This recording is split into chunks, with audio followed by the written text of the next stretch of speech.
เลย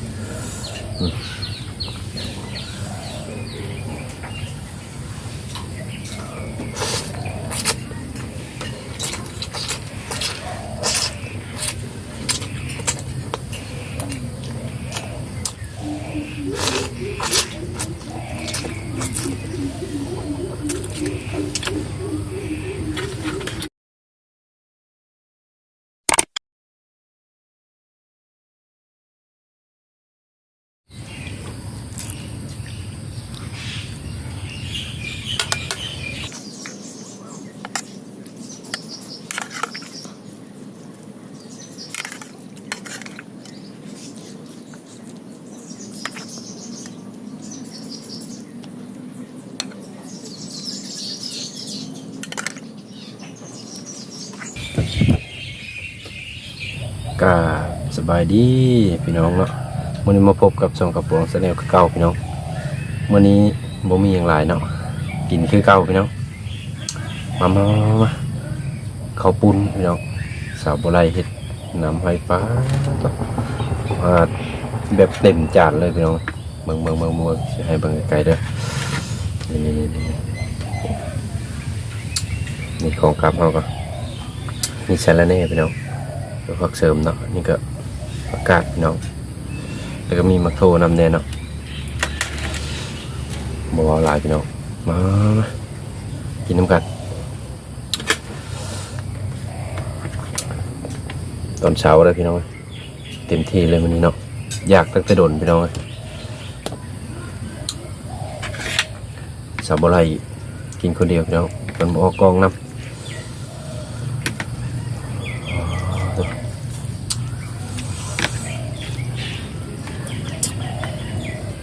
ข้าวปุ้นตีนไก่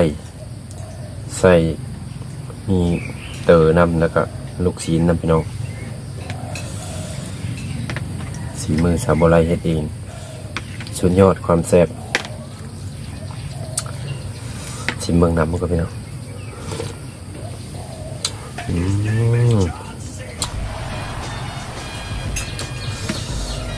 มาขออนุญาตใช้มือพี่น้องว่าอะไรใช้มือ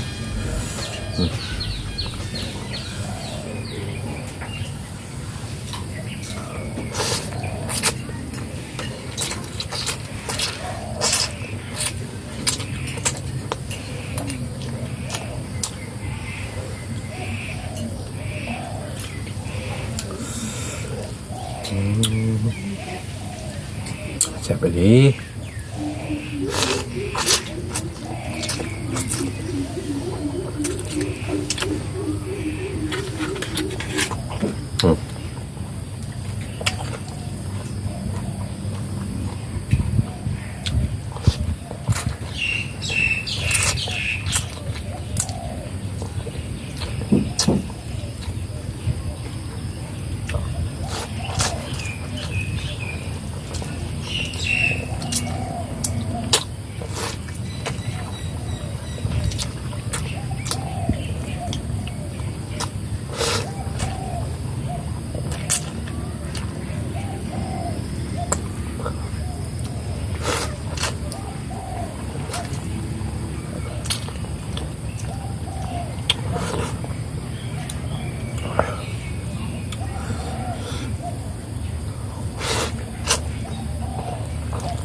น้ำมันโน่ครับพี่น้องยอมครับ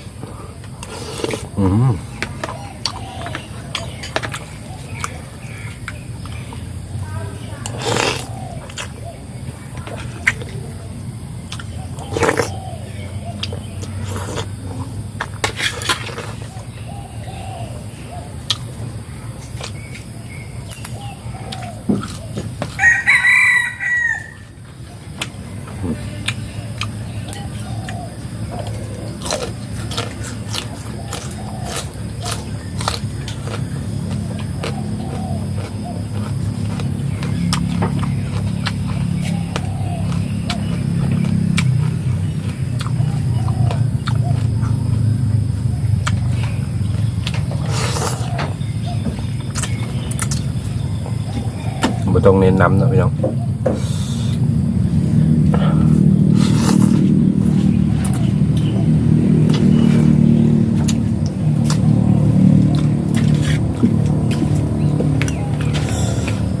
น้ำหลายจะน้อยเดียวกินโมเมอร์พี่น้อง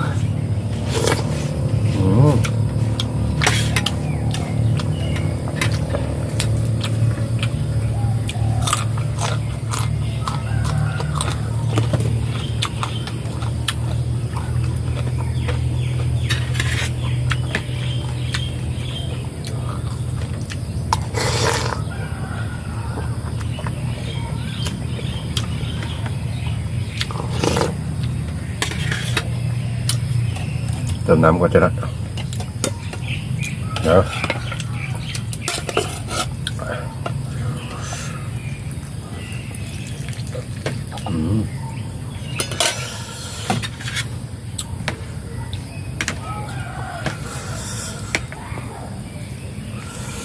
ยอดบัตร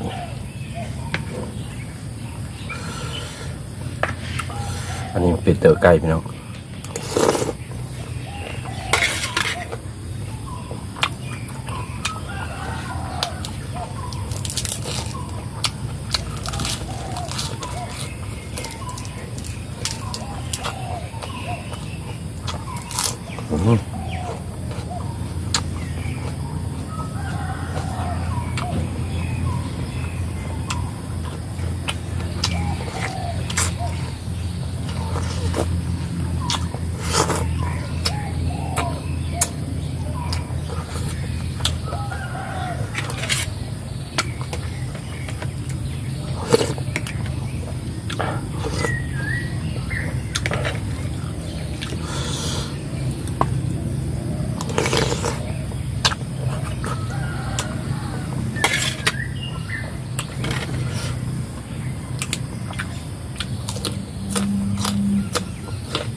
คนไทยเขาเป็นขนมจีนพี่น้อง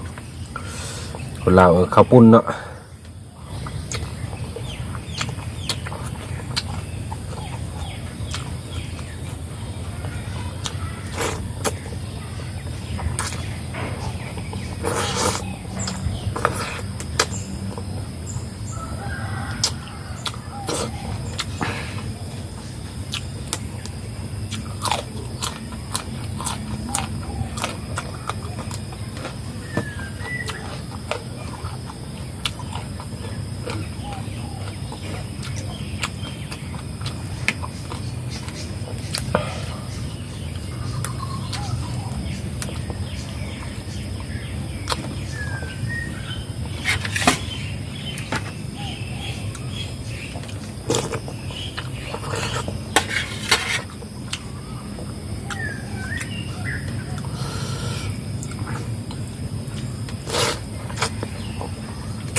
ตาน้ำมันแตก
เต็มจานบักไงเนาะ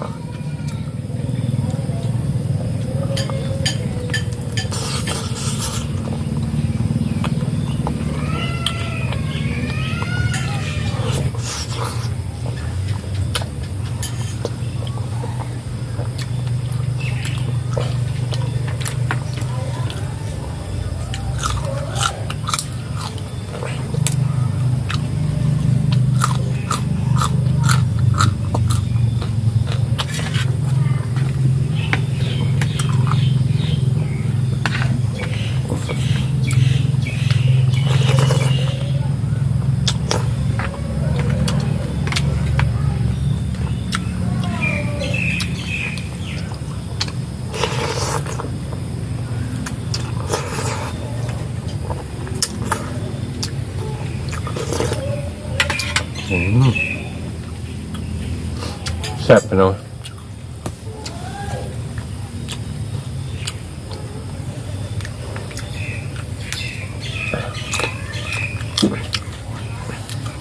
สำหรับคลิปนี้ก็ขอตัวลาไปก่อนพี่น้องพบกันในคลิปหน้าเนาะสบายดี